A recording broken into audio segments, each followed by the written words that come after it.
耳其同希臘嘅古老山水之間，保羅宣教嘅足跡，就好似一道光輝嘅軌跡，橫跨咗千年，都未曾消逝。馬其頓山谷吹嚟陣陣清風，亞細亞大道上陽光閃爍。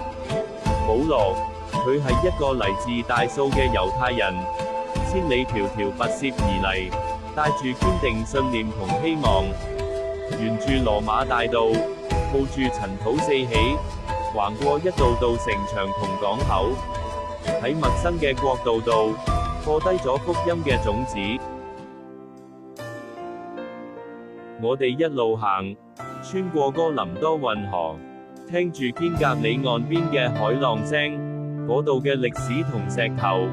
靜靜咁見證住信仰點樣喺衝突中扎根。再去到矗立喺峭壁之上嘅卡蘭巴卡修道院，成日守望住歲月滄桑，展示咗堅持同信仰係咩一回事。沿住帖撒羅尼加街頭走過，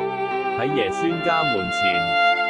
呢度曾經接待過初代教會嘅火種，亦都傳遞過福音嘅溫暖。嚟到腓立比，公正教會信徒誠懇嘅禱告聲，到今日都仲喺度訴說住保羅同大家一齊走過嘅故事。嗰份信念依舊回響喺石頭之中，仲有希臘眾神殿嗰啲古老建築見證住當年信仰之爭，同保羅嘅福音形成咗強烈對比。保羅嘅旅程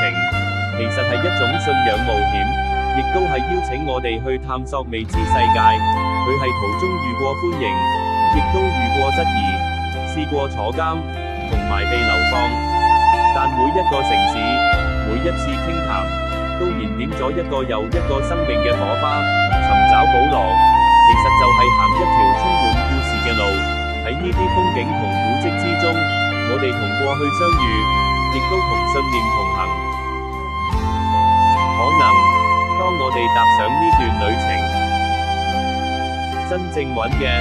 係穿越時空都喺我哋心入面嗰份，可以改變世界嘅勇敢同信念。下一集，我哋將會橫渡愛琴海，繼續喺土耳其展開我哋嘅旅程。